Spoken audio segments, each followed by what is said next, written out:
오늘 저희가 읽은 이 14절을 보시면은 구원을 얻게 하시는 그리스도의 피가 어찌 너희의 양심을 죽은 행실에서 깨끗하게 하고 살아계신 하나님을 섬기게 하지 못하겠느냐라고 말씀하십니다. 즉 그리스도의 피의 결과가, 즉 복음의 결과가 하나님을 섬기는 것이다 라고 말하고 있어요. 이 십자가 복음의 결과로 우리가 얻을 수 있는 일이 하나님을 섬기는 일이다 라고 기록되고 있습니다. 그런데 이것은 우리가 흔히 알고 있는 복음에 대한 이해와 조금 다를 수 있습니다.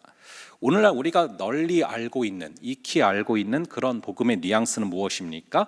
예수님 믿으면은 행복하다, 예수님 믿으면은 기도 응답을 받는다, 이런 거 아닙니까? 근데 오늘 14절을 자세히 보니까 예수의 보혈의 결과로 우리가 행복해지는 게 아니라 예수의 보혈의 결과로 능히 하나님을 섬길 수 있게 된다라고 기록되어 있죠. 따라서 이 말씀은 복음의 결과를 복이나 행복이나 아니면 기도 응답 이런 것으로 연결시키는 오늘날에는 다소 어색한 구절이 될 수 있습니다. 우리는 하나님을 너무 섬기고 싶어서 안달이 나본 적이 없기 때문에, 또 나의 유일한 소원이 하나님을 섬기는 것은 아니기 때문에 이 구절은 어색한 구절이 될 수도 있다라는 것입니다. 우리는 전도할 때 너무 당연히 이렇게 말을 합니다. 예수님을 믿으세요. 그러면은 행복해집니다. 예수님을 믿으시면은 가족들과 모든 그 기도들이 이루어질 수 있어요. 이런 식으로 전도를 할 때가 많지 않습니까? 그런데 이렇게 말을 한다고 생각을 해보죠. 예수님을 믿으세요. 그러면 결국에 예수님을 섬길 수 있게 됩니다. 이렇게 말한다면은 뭔가 이것이 좀 빠진 것 같은 느낌이 오히려 우리에게 있다는 것이죠. 우리도 어쩌면 복음을 접하게 된 계기가 예수님을 믿으면 하는 일이 잘 된다고 해서, 예수님을 믿으면 가족들이 다 잘 된다고 해서 믿게 됐을 수도 있어요. 근데 오늘 본문은 명확히 말합니다. 그리스도의 피가 어찌 너희를 하나님을 섬길 수 있도록 하지 못하겠느냐. 즉 그리스도의 피를 믿으면 그 결과 우리가 하나님을 섬길 수 있게 된다라는 것이죠. 왜 오늘 본문은 복음의 결과로 다른 것들이 아닌 하나님을 섬기는 것을 말하고 있을까요? 이전에 오래된 연예인 중에 이 마릴린 먼로라는 연예인이 있습니다. 굉장히 유명한 연예인인데 그 연예인이 36살에 자살을 했습니다. 왜 자살을 했냐면은 이분의 남편이 디마지오라는 사람이 아내를 회상하면서 이런 말을 했습니다. 그녀는 인생을 살면서 필요한 모든 것을 다 가졌다. 그러나 그녀에게 뭔가를 위해서 살아가야 될 대상, 즉 섬겨야 할 대상이 없었다라고 인터뷰를 했습니다. 지금 여러분은 왜 살고 계십니까? 어쩌면 여러분의 마음에 섬길 수 있는 그 대상이 있어서 살아가는 걸 수 있다는 것입니다. 이 세상의 많은 아버지들이 직장 생활이 너무 힘든데 그럼에도 꿋꿋하게 버티고 살아갑니다.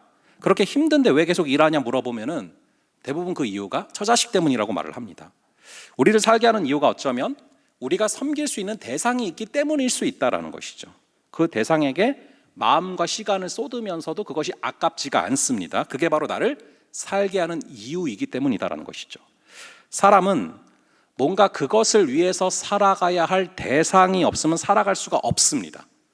여러분의 하루하루가 그래도 뭔가를 위해 달려가고 있기 때문에 그래도 지금 살아갈 수 있다라는 것이죠.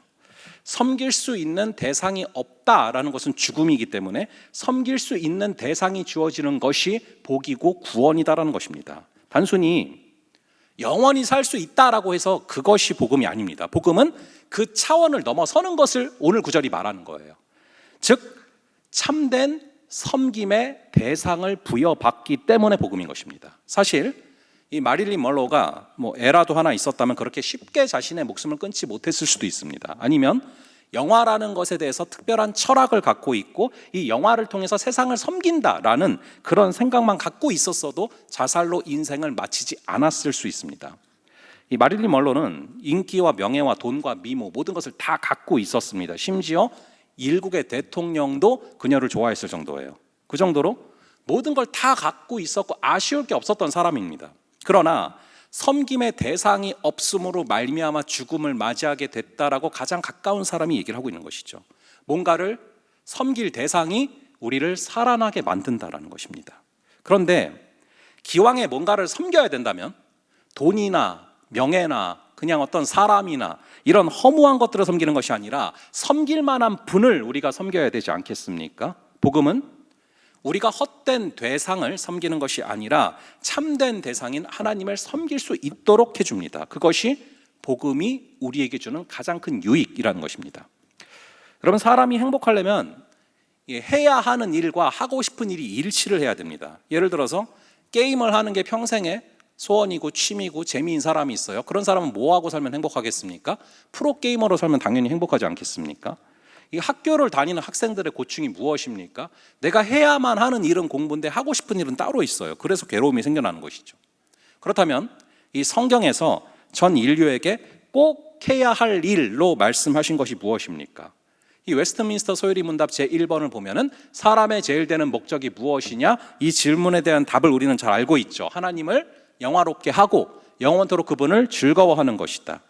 다시 자세히 말하면 하나님을 섬겨야 하는 것이 우리가 해야 할 일인데 그냥 억지로 섬기는 것이 아니라 좋아서 섬기고 기뻐서 섬기는 것이 돼야 된다. 즉 해야 할 일과 하고 싶은 일이 일치해야 된다. 그럴 때 우리는 생명의 길을 걷게 되고 영생의 길로 걸어가게 된다라는 것입니다. 이 사실을 볼 때 거꾸로 죄가 무엇인가 하는 것도 명확해집니다. 죄는 무엇입니까?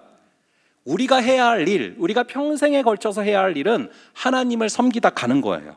그런데 하나님을 섬기는 일을 기쁨으로 하는 것이 아니라 그것을 억지로 하는 상태가 바로 죄라는 것입니다. 그래서 14절에 보시면은 하물며 영원하신 성령으로 말미암아 흠없는 자기를 하나님께 드린 그 그리스도의 피가 어찌 너희의 양심을 죽은 행실에서 깨끗하게 하고 살아계신 하나님을 섬기게 하지 못하겠느냐라고 말을 하는 것이죠. 여기서 양심이란 단어가 나와요. 이 14절에 양심이란 단어는 왜 나올까요? 뭐 친구가 나한테 돈을 맡겼다. 근데 그걸 그냥 써버렸어요. 그럴 때 우리는 양심의 가책을 받죠. 우리는 이런 양심이 있습니다. 그런데 아주 중요한 양심이 없어요. 평생에 하나님을 섬길 때 기쁨으로 섬기는 마음이 없으면서 양심의 가책이 없다는 것입니다. 머리부터 발끝까지 지으신 분이 누구시고 지금 생명을 연장시켜 주시는 분이 누구신데 그분이 숨을 가져가시면 우리에게는 단 하루의 시간도 남아있지 않게 되는데 그럼에도 불구하고 하나님에 대해서는 요만큼도 우리가 생각을 안 하면서 살면서 전혀 양심의 가책이 없다라는 말이죠. 왜입니까? 양심에 온갖 더러운 죄악들이 덕지 붙기 시작하면서 이 양심의 센서가 고장나기 때문에 그렇습니다. 그래서 하나님을 전혀 생각을 안 하면서 살아가면서도 전혀 양심의 가책이 없는 것이죠. 우리가 이렇게 양심의 때가 묻은 상태이기 때문에 생기는 문제가 있어요. 가장 큰 문제가 뭐냐면은 죄사함이라는 것이 그리 큰 기쁨으로 우리에게 다가오고 있지 않은 삶을 산다는 것입니다. 우리가 죄사함을 받았어요. 그렇다면 죄사함을 받았기 때문에 우리가 기뻐야 되는데 현실적으로 죄사함을 받았다는 사실을 알고 있는데 죄사함을 받았기 때문에 얼마나 기쁘십니까? 제가 한번 그거 물어본 적 있지 않습니까? 길을 걸어가다가 있다가 5만 원짜리 2장을 주었을 때 느끼는 기쁨, 이 기쁨과 죄사함을 받았다라는 것을 들었을 때 느끼는 기쁨, 여러분은 어떤 게 더 큰 기쁨으로 다가오시냐는 것입니다. 우리가 죄사함을 받았는데도 뭐 길에서 10만 원짜리를 주었다, 이거보다 더 큰 기쁨으로 죄사함을 받은 것이 다가오지 않는 이유가 무엇입니까? 그것은 바로 죄에 대한 이해가 잘못되어 있기 때문에 그렇습니다. 여러분, 죄가 무엇입니까? 이 죄라고 하면은 우리는 흔히 뭐 살인이나 폭력, 뭐 이런 탈선, 뭐 미워하는 거 이런 게 생각나죠. 그러나 여러분, 가장 죄의 핵심은 바로 하나님과 멀어진 거예요. 그게 죄입니다. 하나님과 내가 온전하게 교통하고 온전하게 대화하고 온전하게 서로 사랑할 수 없도록 깜깜하게 하나님과 나 사이를 가로막는 커튼과도 같은 게 죄예요. 하나님이 여기 계시거든요, 안 계시지 않거든요. 근데 죄는 뭐냐? 커튼처럼 가려버려요. 그래서 절대로 여기 계신 하나님이 보이지 않고 느끼지 못하게 만드는 거예요. 이 죄에 대한 개념이 명확해야 죄사함에 대한 개념도 명확해집니다. 죄사함이 우리의 삶에 구체적으로 어떻게 적용될 수 있는가를 아브라함의 이야기를 토대로 한번 살펴보려고 합니다. 이 아브라함을 보시면은요, 본토 친척 아비집을 떠나라고 해서 진짜로 떠났어요. 그리고 가나안 땅으로 향했습니다. 그래서 말씀에 순종해서 갔는데 거기에 젖과 꿀이 흐르는 그런 땅이 있는 게 아니라 기근에 처해 있는 거예요. 그래서 다시 이집트로 애굽으로 내려갑니다. 그런데 애굽으로 갔더니 바로의 신하들이 이 아브라함의 아내를 보고서 바로 왕에게 이런 말을 해요. 어디서 나그네 둘이, 이방인 둘이 왔는데 여자가 엄청나게 이쁩니다. 그래서 그 여자가 누구냐 물어보니까 아브라함이 죽기 싫어서 아내가 아니고 누이라고 얘기를 하잖아요. 그리고 자기 아내를 바로 왕에게 줍니다. 이것이 참 이해가 안 되는 상황이죠. 게다가 이게 한 번이 아닙니다. 그랄 땅에 가서 또 그래요. 이거는 뭐 믿음의 조상이 아니라 남자의 수치다 뭐 이런 생각이 들죠. 그런데 이 부분을 자세히 보다 보면 우리가 죄사함을 받게 하는 믿음이 뭔지를 잘 알 수가 있어요. 지금 아브라함과 아내는 본토 친척 아비 집을 떠난 상황이에요. 그때 그 당시에 고향을 떠나서 자신의 홈그라운드를 떠나서 떠돌이로 다닌다는 것은 상당히 위험한 행동입니다. 그 당시에는 경찰도 없었고 치안도 지금처럼 좋지 않아서요, 재산을 들고 다니다가는 다 뺏길 수도 있고 그게 이상하지가 않은 시대입니다. 사실 본토 친척 아비 집을 떠났다라는 것은 떠돌아다니다가 재산을 다 뺏길 수도 있다라는 그런 결심을 미리 한 거예요. 재산뿐만이 아닙니다. 가족들한테도 불미스러운 일이 생길 수 있다라는 것을 미리 결심한 상태입니다. 이 애굽 왕과의 사건이 벌어지기 전에 아브라함은 아내 사라에게 이미 이런 말을 한 적이 있어요. 우리 한번 창세기 12장 11절부터 13절을 보겠습니다. 12장 11절부터 13절을 한번 같이 읽어 보도록 하겠습니다. 시작. 그가 애굽에 가까이 이를 때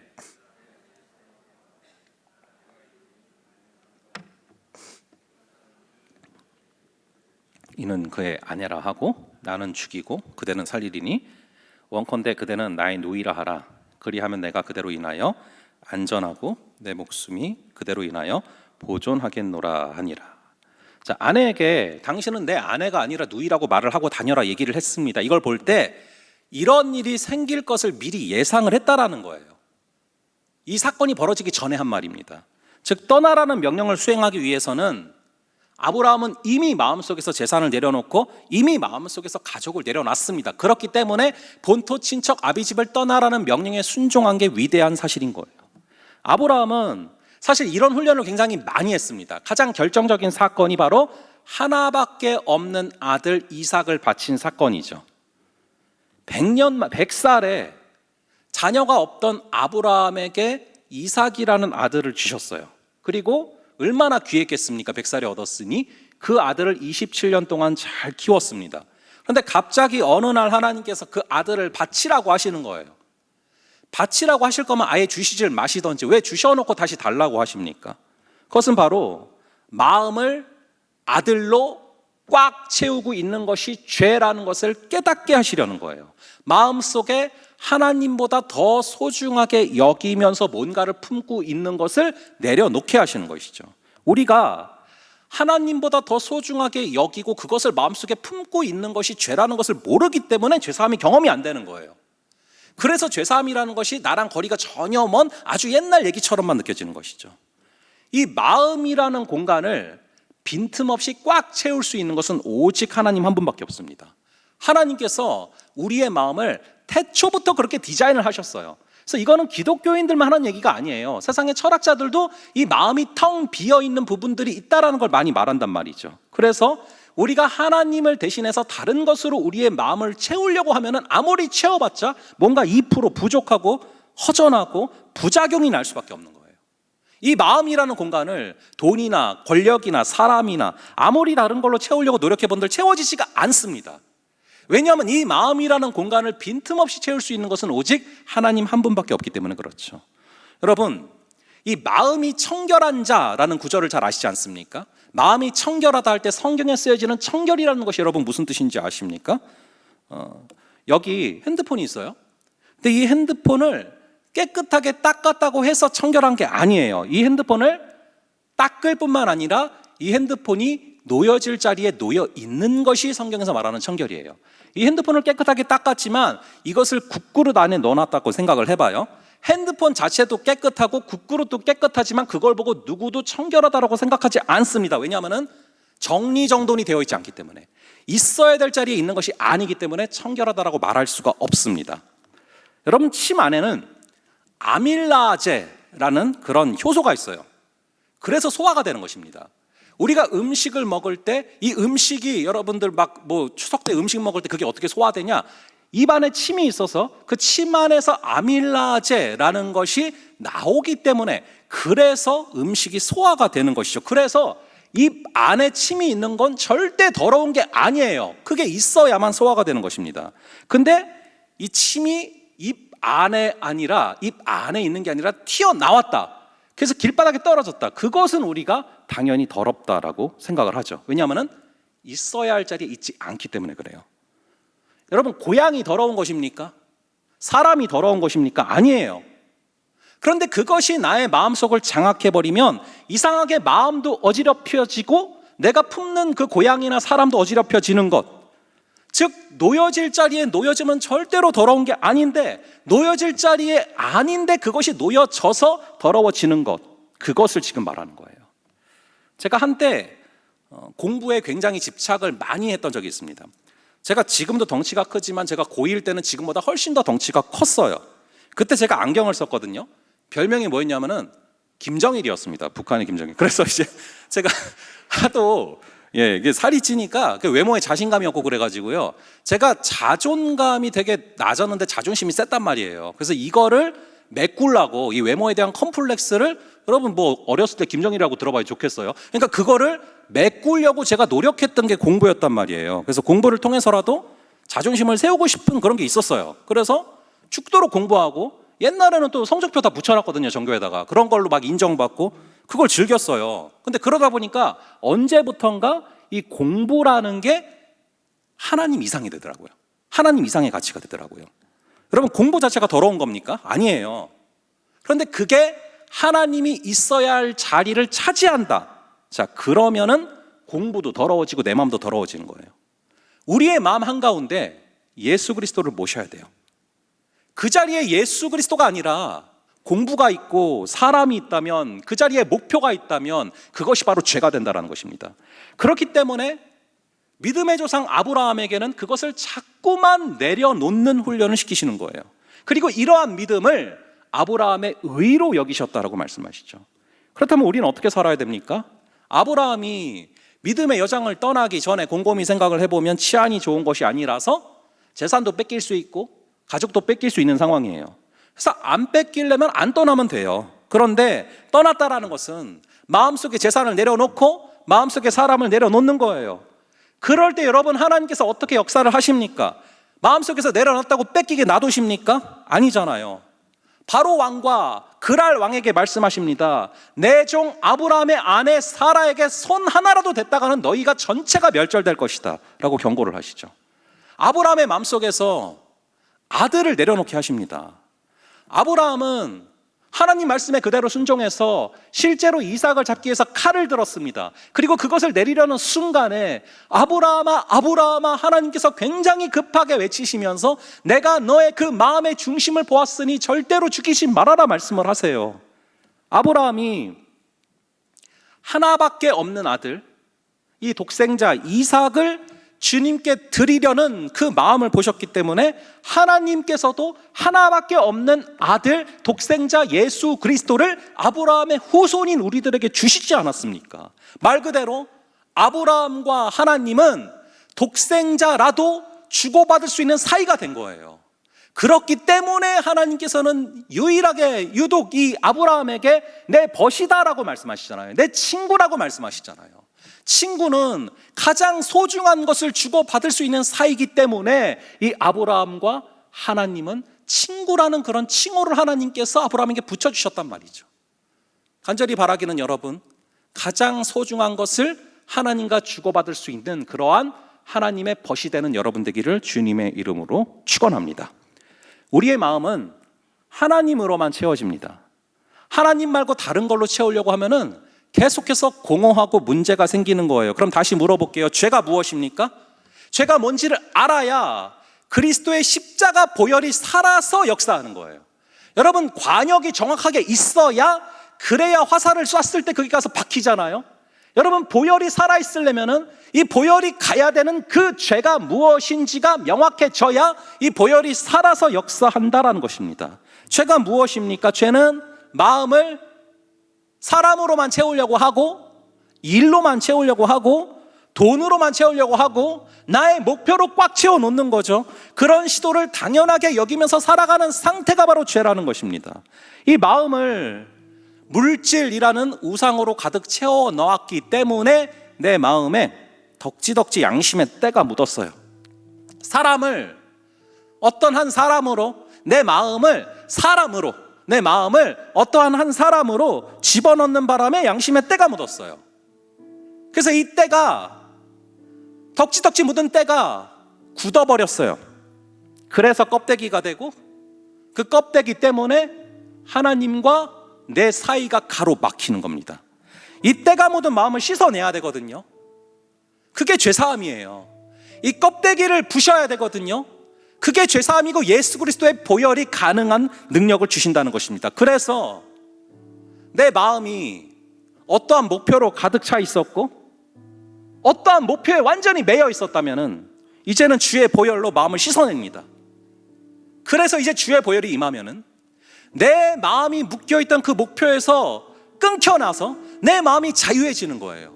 그게 바로 죄사함이고 그게 바로 구원인 것입니다.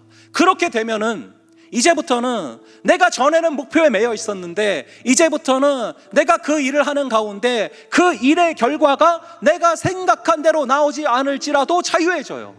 나는 그 과정에 최선만 다하면 하나님께서 가장 좋은 것을 주신다라는 믿음이 회복돼요. 내 마음을 가득 채우고 있던 목표를 내려놓을 때 예수 그리스도로 내 마음이 가득 차는 것이죠. 그러면 내가 내려놓은 것들은 큰일 나게 되느냐, 다 망가지는 것이냐? 그렇지 않아요.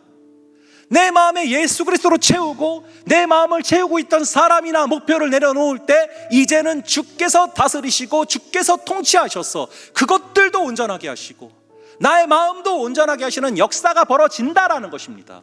마치 아브라함이 이 사라를 내려놨을 때 하나님께서 지켜주신 것 말이죠.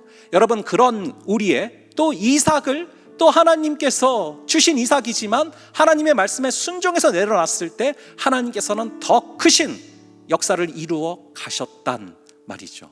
이것들을 우리가 좀 기억하면서 하나님, 우리의 마음을 온전케 하여 주시옵소서.